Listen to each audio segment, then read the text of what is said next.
When dealing with a two-family dwelling that has a 2-GaN outdoor meter socket, each rated at 100 amps, the question arises whether the wire going up the mast to the service point needs to be 100 amps wire or 200 amps wire. The correct answer is 200 amps wire. To understand why, it's important to consider the National Electrical Code, specifically regarding service entrance conductors. The service entrance conductors are the wires that run from the utility company's service point to the main disconnect of a building. In this scenario, even though each meter socket is rated at 100 amps, the service entrance conductors must be sized to handle the total potential load of both units. Because the 2 meter sockets are each rated at 100 amps, this sums up to a total of 200 amps. Therefore, the wire leading up the mast to the service point should be rated for 200 amps to accommodate the combined load. It's crucial to refer to the NEC tables and articles that address service entrance conductor sizing. The NEC provides guidance on calculating the load and selecting the appropriate conductor size based on the anticipated demand. These tables take into account factors such as the type of dwelling, the square footage, and the appliances and equipment that will be used. The general requirements for service conductors are outlined in NEC Article 230. Specifically, Section 230.42 addresses the minimum size and rating for service entrance conductors. The code mandates that service conductors must have sufficient ampacity to carry the calculated load as determined by Article 220. Article 220 provides the rules for calculating branch circuit, feeder, and service loads. It distinguishes between general lighting loads, appliance loads, and other specific loads. The calculated load is not simply the sum of all connected loads, but rather a calculated value that takes into account demand factors and diversity. Demand factors are multipliers that reduce the calculated load based on the likelihood that not all loads will be operating simultaneously. Diversity is a similar concept, recognizing that different parts of the building may have peak loads at different times. In the case of a two-family dwelling, the NEC allows for some diversity in the load calculation. However, it's still necessary to ensure that the service entrance conductors are adequately sized to handle the maximum potential load. Considering the information given, each dwelling unit has a 100 amps meter socket. One must consider the connected loads within each dwelling unit. These loads include lighting, receptacles, appliances, and any other electrical equipment. Calculating the total load for each dwelling unit involves summing up the wattage of all these devices and converting it to amperage. NEC Article 220 provides the methods for calculating these loads. For general lighting, the NEC specifies a minimum load of 3 volt amps per square foot for dwelling units. This value is used to estimate the power consumption for lighting based on the size of the dwelling. For small appliance branch circuits, the NEC requires at least 2 20 amp circuits for the kitchen and dining area. Each of these circuits is considered to have a load of 1500 volt amps. For laundry circuits, the NEC requires at least 1 20 amp circuit, also considered to have a load of 1500 volt amps. Fixed appliances such as water heaters, ranges, and air conditioners must be included in the load calculation based on their nameplate ratings.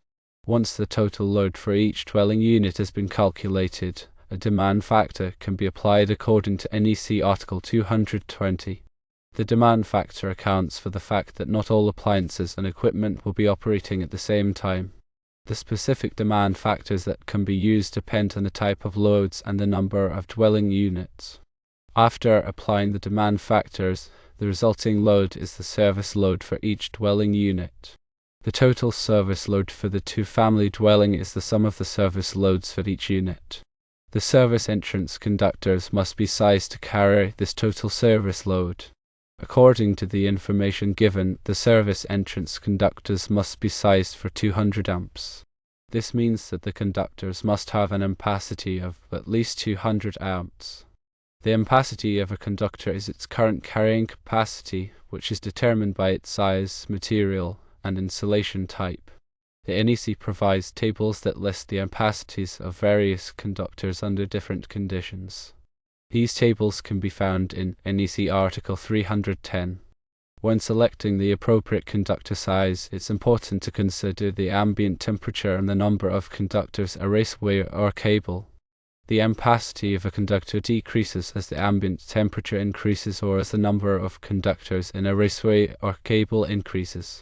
This is because the heat generated by the conductors is more difficult to dissipate under these conditions. Therefore, it may be necessary to use a larger conductor size to compensate for these factors. For example, if the ambient temperature is high or if there are multiple conductors in a raceway, it may be necessary to use a conductor with a higher temperature rating or to increase the conductor size. In addition to the ampacity requirements, the service entrance conductors must also meet the voltage drop requirements of the NEC. Voltage drop is the decrease in voltage that occurs along a conductor due to its resistance.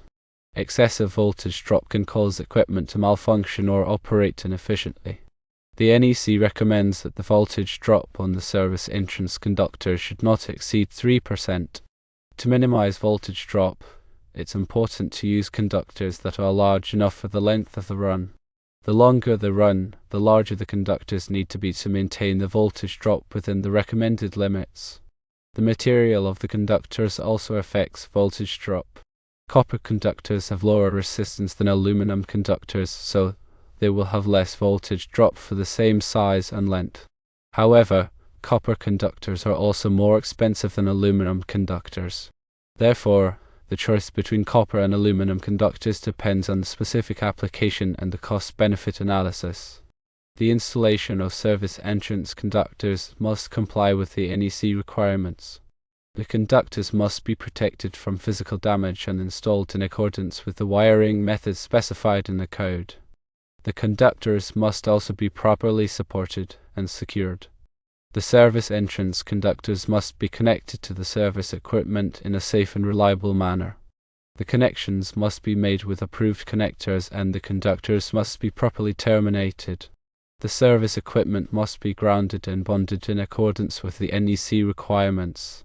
Grounding and bonding are essential for protecting against electric shock and for providing a path for fault current to flow back to the source.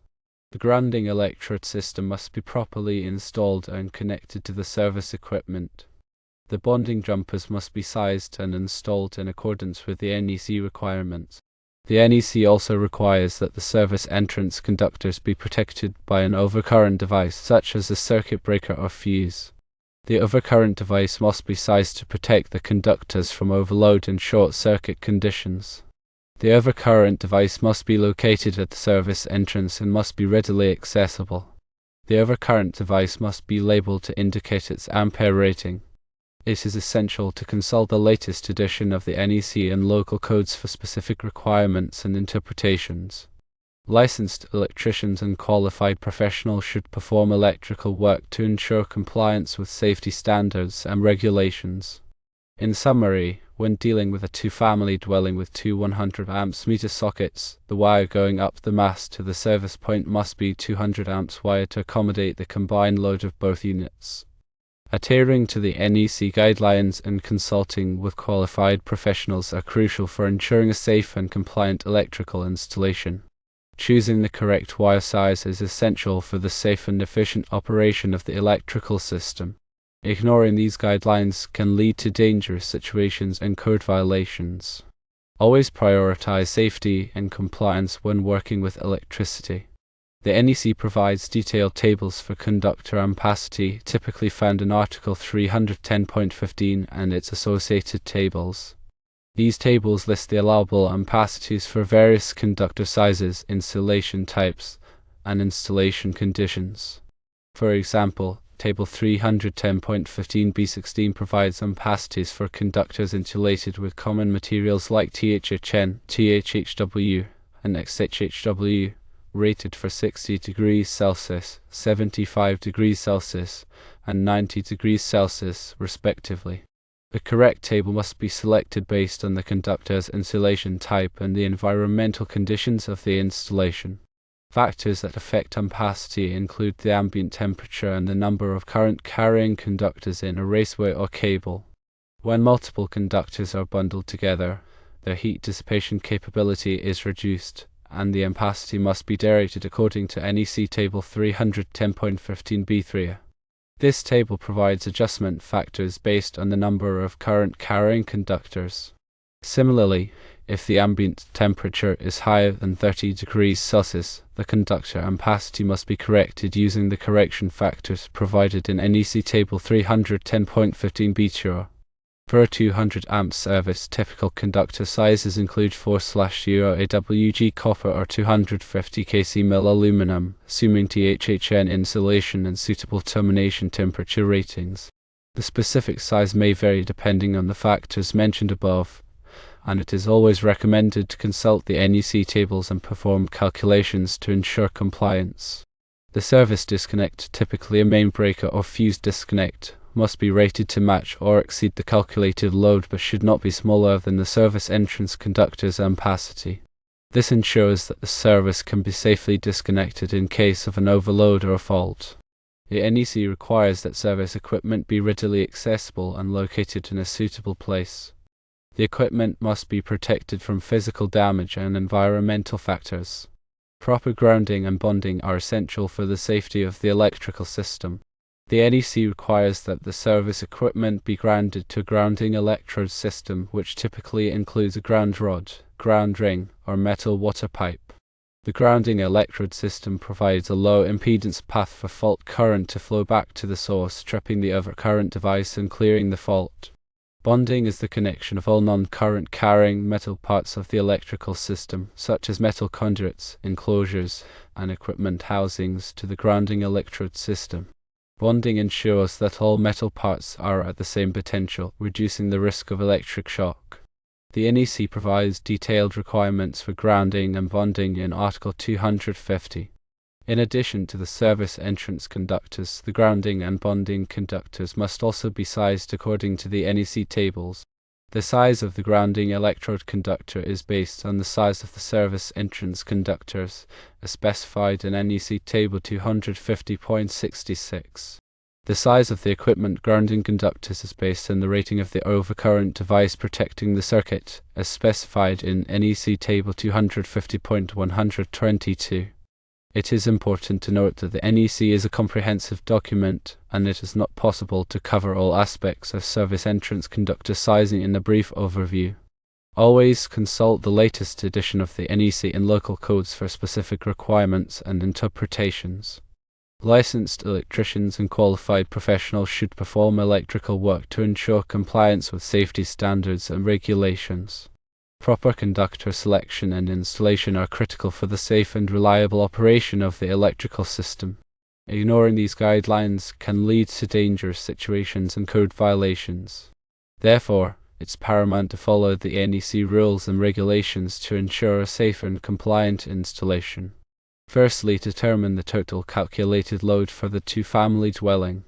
Secondly, select the appropriate conductor size based on the calculated load, NEC tables, and installation conditions.